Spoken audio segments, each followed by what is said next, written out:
que hoje não vai dar para ela participar, porque ela tem compromisso. Não, tudo bem. Depois a gente vai gravar, ela assiste. Oi, Júlia. Bom dia! Bom dia. Tá animada hoje, é? Eu? Uma vozinha animada. Deixa eu abrir aqui. Estão vendo o PPT? Sim. Sim? Então vamos lá. Nós vamos fazer a revisão da ETEC de 2016, que fala sobre biomas, relevo, ecossistema, que é o que nós vimos nas duas últimas aulas, tá? Então vamos começar.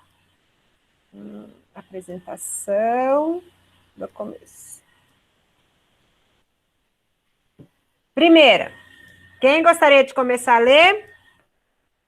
Eu. Pode ler. No Brasil, as principais áreas de extração do minério de ferro são a Serra dos Carajás e o Quadrilátero Ferrífero, que se localizam respectivamente nos estados. Qual que vocês acham? Quem ficaria com a A? Para quem não conhece a Serra dos Carajás, é a famosa Serra Pelada. Não sei se vocês já ouviram falar. Ela é bem antiga. Tem filminho, acho que dos Trapalhões, que fala sobre isso. Então já sei a resposta. Já sabe a resposta? É a D, porque a Serra dos Carajás fica no Pará. Olha que chique. Eu também acho que é a D, porque tinha Serra dos Carajás, aí eu pensei que provavelmente seria em algo lá no norte, nordeste, por aí. E aí eu já tirei a opção São Paulo e eu só tirei a opção São Paulo. Aí depois Quadrilátero Ferrífero. Eu acho que Maranhão nunca ouvi falar de nada de ferro. Amapá também não, Tocantins também não, e Minas Gerais é o único que eu acho que parece. Muito bem. Muito bem, né? Aqui no Brasil, assim que a gente lê a segunda, eu já mostro para vocês. Nós temos a construção do nosso relevo, ele é muito antigo, tá? E por ser muito antigo, nós guardamos bastante rochas metamórficas aqui no nosso relevo. E a maioria dos minérios que é utilizado na indústria, minério de ferro, bauxita, níquel, fósforo, eles são retirados desses locais onde o relevo é mais antigo, tá? No caso, nós chamamos de escudos cristalinos. Todo minério que ele é chamado cristalino, ele é metamórfico, ele é antigo, ele passou por uma mutação. E pelo Brasil ter um relevo antigo, a maioria passou por essa mutação, então é mais antigo. Então, correto, Pará e Minas Gerais, tá? Isso é uma questão de localização. No próximo slide tem um mapa que eu vou mostrar para vocês, tá bom? Vou já mostrar já. Olha aqui, coloquei 2 mapas para a gente comparar. O segundo, vai para o segundo mapa, tá? O segundo mapa, nós temos os escudos, ó, escudo central, meridional e oriental, tá? Que é esse marronzinho, beijinho e amarelinho. Localize ele no mapa. Localizaram? Localizaram? Então, fica ali no Pará, né? Um pedacinho do Amazonas, mas no centro do Rio, escudo central. O meridional está lá embaixo. O oriental está aqui em Minas Gerais, um pedacinho de São Paulo e sobe ali na Bahia. Tá? Então, essas regiões são chamadas de escudos, são platôs, certo? Não são cadeias de montanha mais, porque eles são antigos e sofreram erosão, que chama intemperismo. Então, eles já não são altos, eles são mais formados, são como se fossem planaltos, e alguns morros dispersos entre eles, mas quando a gente chega lá e fala, nossa, isso aqui é um planalto, para nós parece uma montanha enorme. Tá? Por quê? Porque a gente não tem uma referência do que é uma cordilheira de montanhas como os Andes. Então, quando a gente vai na Serra do Carajá, quando a gente vai no Vale do Ribeira, toda essa parte que mostra essa quantidade enorme de montanhas, é tudo platôs, certo? É base de planalto que foram esculpidas pelo vento, tá? Pelo vento, pela chuva, pelo sol. Se você for no primeiro mapa, aí mostra a localização dos minérios que são extraídos no Brasil. Então, faz uma correlação. Então, vamos pegar o escudo central. Acharam a localização dele no mapa, no primeiro mapa? Ele está em amarelo, meio beijinho, assim. Então, nele vocês vão encontrar, ó, minério de ferro, que é o vermelho. Vocês vão encontrar vários minérios ferríferos, que eles falam, né? Que vai na fusão para fazer o aço. Então, o Brasil, todas essas manchas que vocês estão vendo coloridas, são jazidas de minério. Então, o Brasil, ele é o segundo maior exportador de minério de ferro do mundo, tá? E para quem que ele exporta? Exporta para país desenvolvido ou com industrialização grande, como é a China, tá? Então, vocês vão encontrar minério de ferro, estanho, a bauxita, que é o alumínio, vocês vão encontrar ouro, manganês, tudo isso é utilizado na indústria. E aí a gente fala, o Brasil, ele tem tudo para se desenvolver. O que aconteceu com o Brasil, que o Brasil não se desenvolveu? Não foi investido em indústria, porque nós temos matéria-prima desde o mineral, o animal e o vegetal. Mas nós não temos quem processe. Nós temos siderúrgicas que derrete, por exemplo, o minério de ferro, mas não temos metalúrgicas que transformam essa lâmina de ferro em objeto. Então, faz essa comparação, dá uma olhadinha aí visualmente onde fica as serras, que é onde ficam os escudos, tá? Que é onde nós encontramos a maior quantidade de jazidas minerais. Tudo bem? Conseguiram entender? Conseguiram entender? Então, visualmente, observe, é o centro do Brasil e a porção mais nordeste, assim, do centro para o nordeste, mas para o litoral. Então, essa região que vocês guardem na cabeça, por quê? Porque na hora que tiver uma pergunta falando sobre minério, você tem que lembrar desses estados, certo? Você não adianta falar que em Mato Grosso do Sul você vai encontrar minério, que você não vai encontrar minério mesmo, você vai encontrar lá o quê? Calcário, que a gente faz cal, tá? Que é uma pedra mais porosa, tá? E você vai encontrar ali sal marinho, mas não propriamente, que é o dióxido de cálcio, mas não propriamente minério ferroso, que é o utilizado mais na indústria. Tá? Você vai encontrar isso nessas regiões onde estão beijinhas. Então, guarda visual, para vocês lembrarem o estado, porque aí faz igual a Júlia fez, vai por eliminação, se você não sabe. Tá? Eu vou voltar no anterior aqui, que eu já dei a resposta. Isso. A2, quem pode ler para gente? Posso ler? Pode.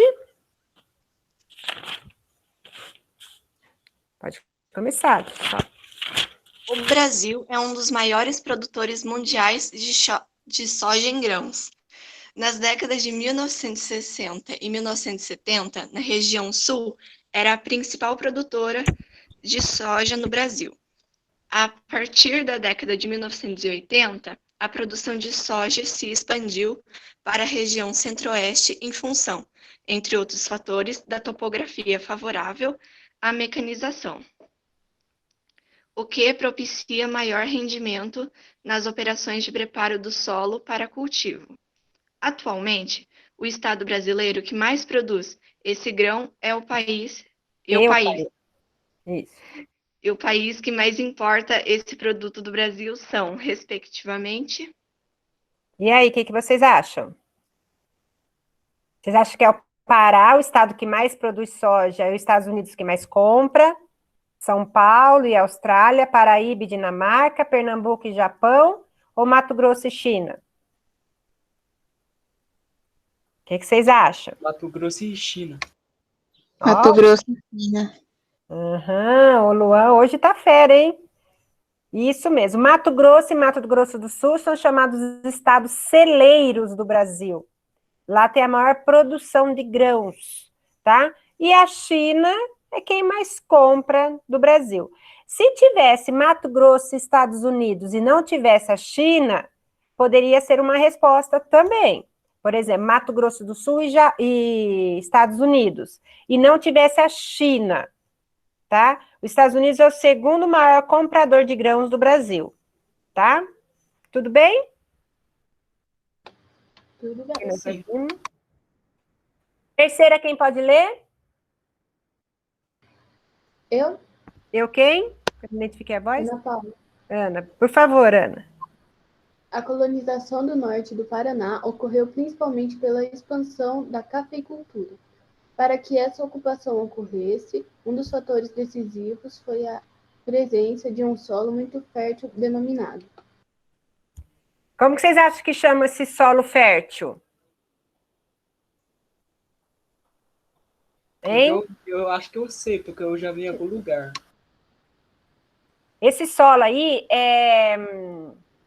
Nossa, que se você brinca com ele, você sai encardido. Eu acho que é a letra A. Ah, quem mais acha que é A? Eu acho que é a C. C? Quem É mais? o A ou C. Então, vamos lá. A letra C, massapé, é um solo emborrachado, tá? É um solo, por exemplo, que você pegar uma terra, misturar com água, ele vai virar um massapé, tá? Mas ali tem mais, assim, resto de folha, resto de caule, que seria mais encontrado nos igapós, tá? Do que numa região que você poderia fazer plantio. Então, a terra realmente é essa daqui, ó, a terra roxa, que ela não é roxa, tá? Ela é vermelha, tá? Mas os índios chamavam de uma maneira que o português só conseguia pronunciar roxa. Então, ficou como terra roxa. É a terra mais fértil do planeta, tá? Que, no caso, é a nossa região centro-oeste, tá? Alguma dúvida? Não. Não? Quem pode ler a 4 pra gente? Eu. Júlia? Sim. Então, pode ler de novo, Júlia. Há muitas comunidades quilombolas formadas no passado por africanos e afro-brasileiros, que atualmente são habitadas por seus descendentes em diversas partes do Brasil. No Vale do Ribeira, no sul do estado de São Paulo, onde se localizam algumas dessas comunidades, está uma das áreas mais preservadas da Mata Atlântica. Nessa região, diversos moradores, os chamados remanescentes de quilombos, se especializaram no manejo adequado do solo e dos recursos naturais, sendo que em alguma dessas comunidades se desenvolveu o cultivo da banana orgânica. Em relação a essas comunidades, é correto afirmar que Os quilombolas vocês já estudaram, né? O que eram os quilombolas? Quem Que se lembra? moravam nos quilombos. E o que eram quilombos? Era um refúgio de escravos. E esses escravos iam se refugiar nos quilombos por quê? Para fugir dos chefes de fazenda. Então, eles eram fugitivos. É, E se você, por exemplo, um negro tivesse um senhor bom, vamos dizer assim, que deu a liberdade para ele, vocês acham que o negro ia preferir morar num quilombo ou morar na cidade naquela época? num quilombo. O porquê vocês sabem, né? O que acontecia naquela época com os negros, mesmo libertos, né? Sim. Então, qual das alternativas estaria correta? D. Eu escutei uma resposta. Todo mundo confirma? A D ou alguém pensa que é outra? Não. Eles podiam comprar? Onde você está? Não, Qual eu que falei está na D. dúvida? Na letra D. B. A B de bola? Eles podiam. Não, mas eles podiam comprar? Acho que não é a B. Não. Não, ele falou D de dado. Ah, sim. Quem mais acha que é a D? Mais ninguém? Também acho Eu que é D. também Acho que é a D. Quem acha outra que não é a maioria, pode falar. Vocês já viram que algumas vezes a minoria ganhou, né? Mas mesmo assim, a resposta é D. Realmente era um período de escravidão, eles não eram aceitos como cidadãos, demorou para o negro ganhar até o direito a voto aqui no Brasil, né? Até hoje nós temos aí vários problemas, né, com essa questão de preconceito e tudo mais. Então, naquela época era muito mais. Então, quem era liberto ou fugido preferia ficar com os seus, né? Eles preferiam ficar nos quilombos. E hoje esses quilombolas são comunidades que se formaram desde aquela época e que hoje tentam sobreviver com manejo sustentável, tá bom? 5, quem lê pra gente? Eu, Eu quem? Elisa. Elisa, por favor, Elisa. As matas ciliares são tão importantes para os rios e lagos, como são os cílios para a proteção dos nossos olhos. Sem as matas ciliares, Isso. as nascentes secam. As margens dos rios e riachos solapam. O escoamento superficial aumenta, a infiltração da água no solo diminui, reduzindo as reservas de água do solo e do lençol freático. As consequências são dramáticas para o meio ambiente. A poluição alcança facilmente as manancias e a vida aquática é prejudicada. Rios e reservatórios transformam-se em grandes esgotos e lixos. De acordo com o texto, podemos afirmar que O que vocês acham? Esse texto que ela está falando das matas. Oi? Letra E? Eu acho que é a letra E. E. As matas ciliares atuam na preservação de nascentes, das margens dos rios e de mananciais. Alguém é contra? Alguém acha que é outra? Pessoal? Também acho que é aí. Também acho que é E? eu também acho. Eu acho que é aí também, porque ele pergunta de acordo com o texto. E as outras A, B, C e D, É a acho que não tem única nada disso. provável. Não esqueçam que as matas ciliares é aquela floresta que fica do ladinho do rio, que ela deveria ser preservada, né, principalmente em rios que têm enchente, né, enchentes naturais, né, quando acontece a época das chuvas, o leito do rio sobe, ela vai para o igapó, que é essa floresta da mata ciliar, tá, e ela absorve essa água. Então, é natural a mata ciliar. Mas muitos rios hoje, as pessoas que gostam, assim, de pescaria, eles acabam construindo casa, rancho, né? Lá em Santa Cruz da Conceição, vocês já foram? Vocês viram na volta do lago quanto ranchinho que tem? Sim. Sim. Tudo aquilo lá devia ser mata ciliar. Devia ter uma florestinha ali naquele entorno da represa. Mas nem isso eles preservaram.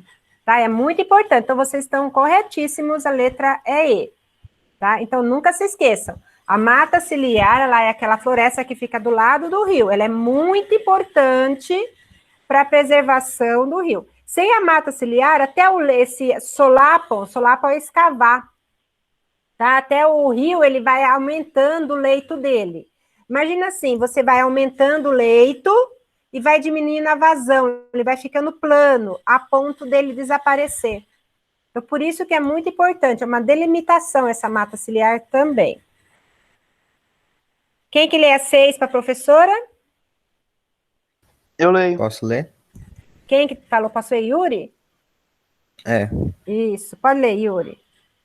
A desertificação é o maior problema que afeta os solos na região do semiárido brasileiro. Em todo o Brasil, são quase 1.500 municípios afetados por essa degradação ambiental, que é causada... Por o quê? O que vocês acham? Qual alternativa está correta? Letra A. Professora, O Pode que é falar. desertificação? Ótima pergunta. Desertificação é o processo que ocorre com o solo quando ele perde os nutrientes. Então, ele se torna um solo infértil, como se fosse uma terra sem valor nenhum. Ele não consegue mais absorver água, tá? E ele não serve mais para o manejo, nem para o plantio de nada. Ele perde as proteínas, ele perde os minérios que transformam o solo infértil. Para vocês fazer uma correlação, dá uma olhada no desenho que tem do lado, na foto que tem do lado, que estado que é? De que estado? Piauí. Piauí. Piauí. Em que região brasileira? Nordeste. Nordeste. Nordeste. No Nordeste nós encontramos qual bioma? Cerrado. Caatinga. Não, Caatinga. Ó. Muito bem, Caatinga. E a Caatinga tem como característica climática o quê? Qual que é a principal característica climática com relação ao clima? É semiárido. Então, mas como que é esse semiárido? Chove, não chove? Se chove pouco, chove muito? Não Chove muito pouco. Muito pouco. Então, o solo praticamente não recebe água. E, além disso, tá? Ele perde os nutrientes por conta do quê? Que é a resposta da pergunta. Eu acho que é a letra A. Ah, alguém Eu também acho que é a letra A. Concordo. concorda? Então, quem concorda e quem não concorda é a letra A mesmo. É o homem que mais causa desertificação do solo. Por quê? Porque ele vai consumindo tanto solo, ele vai tirando tanta lavoura do solo e não repõe, né, os nutrientes desse solo, com fertilizante, com calcário. E aí o solo vai ficando fraco. Por si só, ele não consegue fazer isso, tá? Porque para ele fazer isso, ele precisa ter vegetação, para a vegetação cair no solo e virar adubo. E na Caatinga a gente não tem vegetação para isso. Então, nesse tipo de região, que é a região nordeste, semiárida, precisa que o homem repõe os nutrientes do solo, se ele está usando. No caso que ele usa inadequadamente, não repõe, ele perde o solo. E aí fica do jeito que vocês estão vendo aí. Nem a própria árvore natural, ela consegue sobreviver. Certo? Podemos continuar? Tudo bem? Professora, você pode me explicar de novo o que é desertificação? Sim. No começo, o comecinho que a professora estava explicando, o seu áudio travou, não consegui ouvir. Então, vamos lá. Desertificação é um processo que acontece no solo quando ele perde o nutriente. Ok. Certo? Quando o solo perde, então ele vai ficando tipo um deserto, uma areia. Tá? Ele vai ficando, se soltando em pedras, esses seixos vão passando por erosão, a ponto de virar areia. E aí, em areia, a gente não consegue plantar nada. Tá bom? Por enquanto, né? Que tecnologia, vamos virar para frente. Quem pode ler a 7 pra gente? Eu leio. Eu quem? Eric. Eric, por favor, Eric. O Sistema Brasileiro de Classificação de Solos define o solo da Caatinga como pouco profundo, pedroso, rico em minerais, mas pobre em matéria orgânica e que dificilmente armazena as águas das chuvas. Os afloramentos rochosos existentes se tornam uma característica comum da Caatinga, que, associada aos solos rasos, propicia as condições ideais para a vegetação, que cresce nas pedras, em fissuras ou em depressões, onde há um acúmulo de areia, pedregulhos e outros detritos. A vegetação típica encontrada no solo descrito caracteriza-se por apresentar. Então, vamos lá. Como que é a vegetação na Caatinga? Leiam e escolham.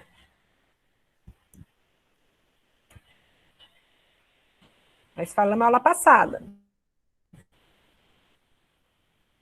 Letra D. D. Também acho que é a D. D? Alguém acha diferente? Não? Raízes superficiais para facilitar a sua fixação, vocês acham que não é? Não. Folhas grandes.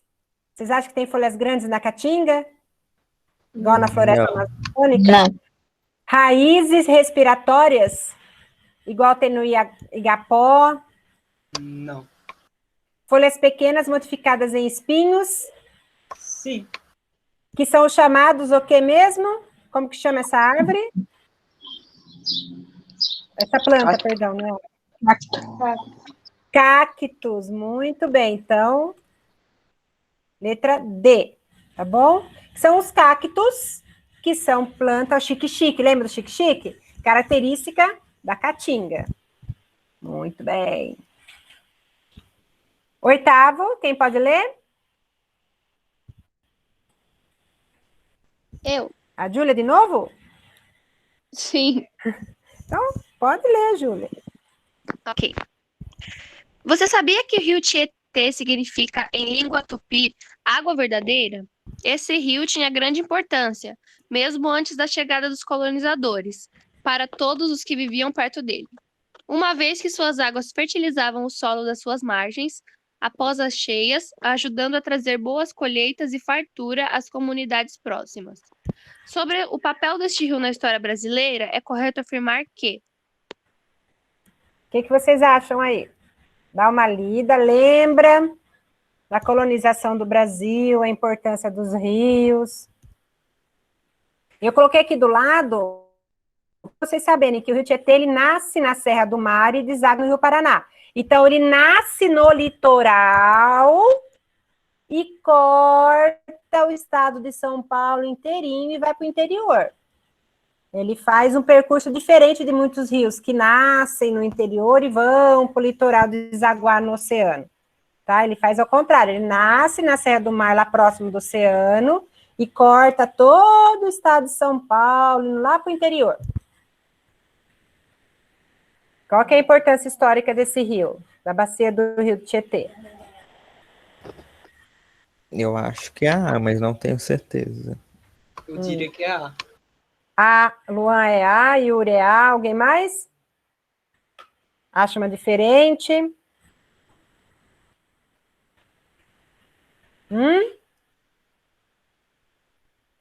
Me falaram, demarcou a divisão das terras do continente entre espanhóis e portugueses? Não. Não, não. né? Isso aí nós vimos que foi uma linha imaginária das ilhas, não tinha nada a ver com o rio.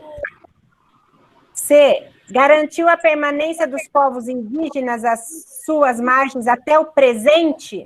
Não. Não. Não. Permitiu ao longo do seu curso a formação de povoados portugueses desde o início da colonização. O início da colonização do Brasil foi no estado de São Paulo? Não. Não. Onde que foi o início da colonização do Brasil?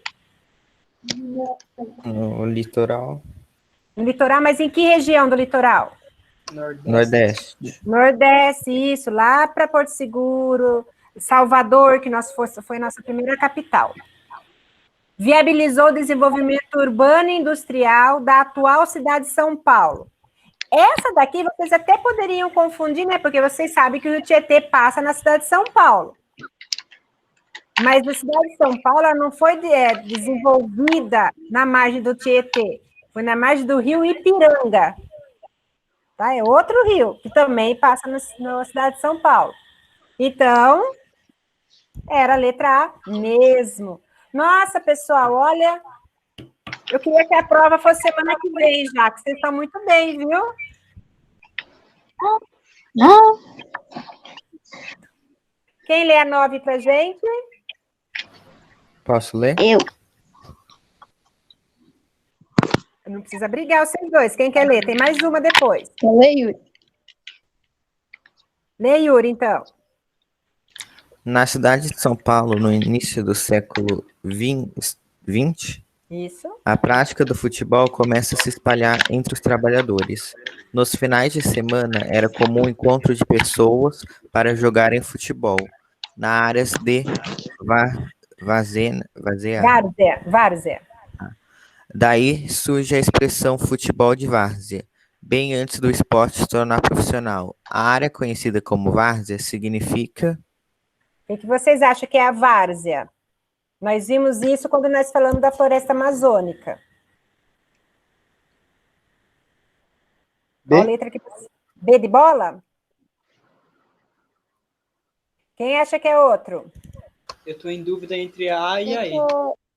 Eu acho que é ou a C ou a B. Ou A a A, uma das três primeiras. Tá, então vou mostrar uma coisa para vocês. Tá.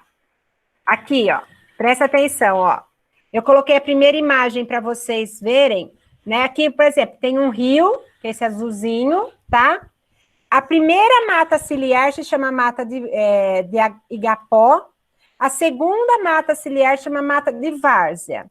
A de igapó é essa primeira, a segunda imagem, a de baixo, tá bom? Essa que fica sempre alagada, tá? Então, o que acontece? Sobe o nível do mar, entra essa água do mar no rio, que fica água salubre, né? Tá tipo de uma enchente, ela fica embaixo da água, sempre. Igapó sempre vai estar embaixo d'água. A várzea, que vem logo depois, que é a do lado, da parte de cima, a foto de cima, ela já é perene. Isso quer dizer, quando tem enchente, ela alaga. Quando não tem enchente, ela fica normal. E aí o que acontece? Por ela ter essa enchente, vocês imaginam detrito, vamos dizer assim, resto de cocô de peixe, peixe morto, resto de folha que ficou em decomposição na água, tudo isso fica no solo. Quando a enchente vai embora, isso fica no solo e transforma essa região numa região adubada. E aí é uma região fértil para se plantar. Nós chamamos também a margem fértil do rio Nilo, né? A civilização egípcia cresceu, né, ali nas margens férteis do rio Nilo, que ele faz muito disso. Nas enchentes, quando abaixa, eles plantavam bastante alimentação ali, que era grãos também. Então, vamos ver de novo. Rio, igapó, várzea. Vocês percebem que essa várzea, ela é plana? Perceberam isso? Sim. É por isso que ela é inundável. Ela é plana, tá? Então, vou voltar à pergunta e vocês vão tentar responder de novo. O que vocês acham que é agora? B. B de bola? Isso. É. Todo mundo concorda no B de bola? Sim. Sim. Espero que na hora que eu apertei aqui não motivou vocês. Que, ó, superfície elevada. Já não é porque é bem na margem do rio, tá? Pequenas ruas de terra exposta. Não é rua, tá? Topo plano de pequenas colinas. Não é de colina. Colina é uma elevação. Grandes áreas descampadas encontradas no alto dos morros. Também não. Então, aplanada nas margens do rio. Então, a mata ciliar fica na várzea. Entenderam isso? Sim. Então, tá bom. Aqui nós já vimos. E a última, quem pode ler? Eu, Eu, quem? Elisa. Vamos lá, Elisa. A mineração é o ato de extrair minerais existentes nas rochas ou nos solos. É uma atividade econômica que tem importância significativa para muitos países. O principal minério exportado pelo Brasil é o de ferro. A formação deste minério está relacionada com as lentas transformações geológicas da Terra e ele é encontrado na natureza na forma de rochas, misturado com outros compostos por meio de diversos processos. Esse minério é beneficiado para poder ser comercializado. No Brasil, a extração do minério de ferro ocorre principalmente em... Qual seria a resposta? Eu acho que é D. A D de dado ou B de bola? D de dado. D de dado.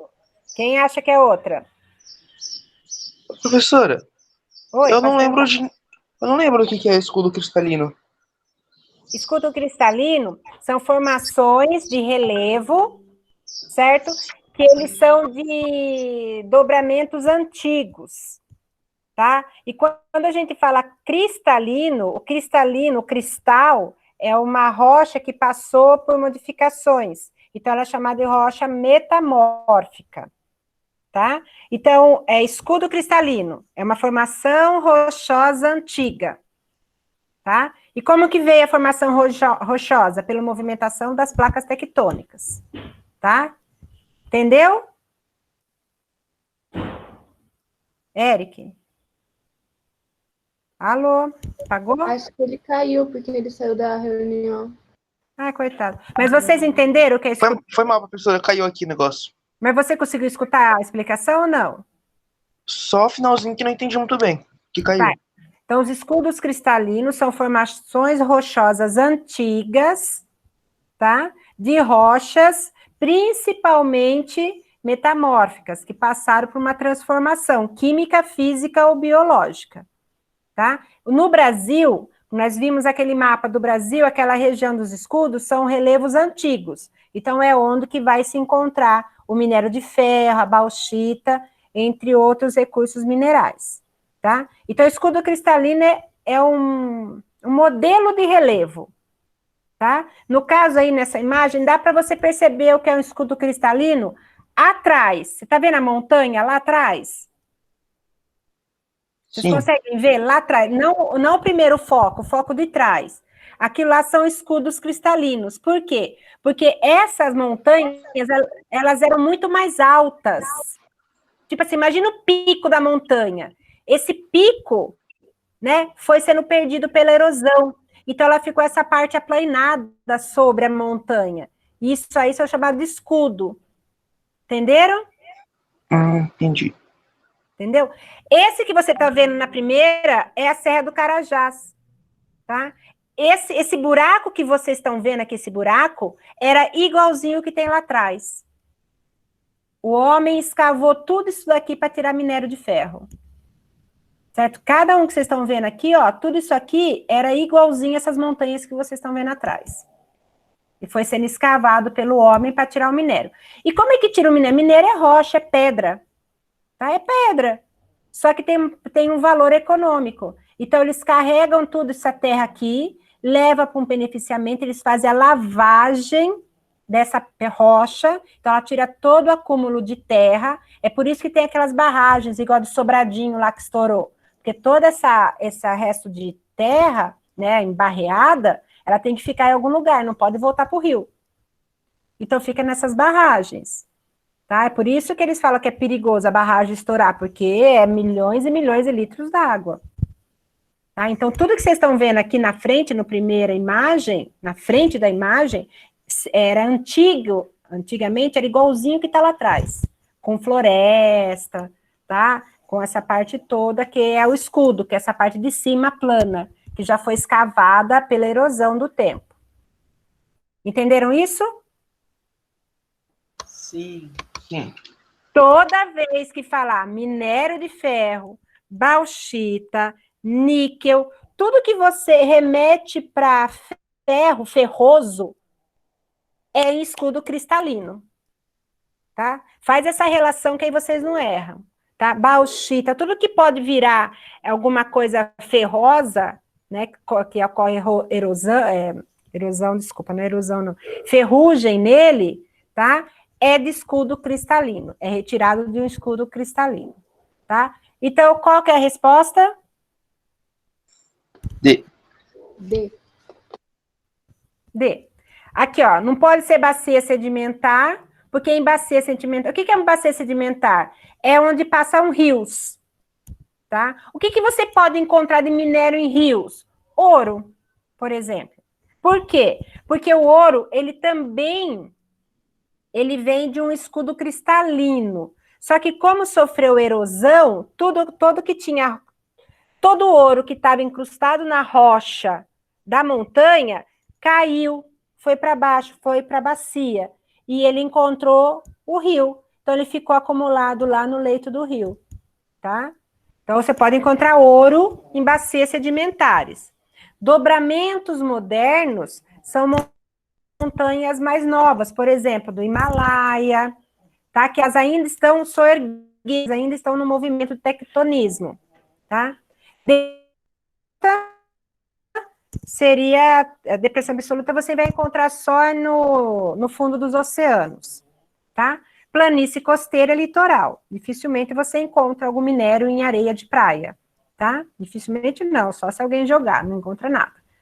E escudo cristalino, então você vai encontrar todo tipo de minério ferroso, tá bom? No nosso caso, vocês viram lá no mapa, tá? Lá perto do Pará, tá? E na região aqui na região Nordeste, aqui na Bahia, essa parte de Minas, a parte do norte de Minas Gerais, tá bom? Tudo bem? Alguma dúvida? Várias, né? Não. Não. Então, deixa eu... Eu tenho. Sabe Pode a solução perguntar. da questão?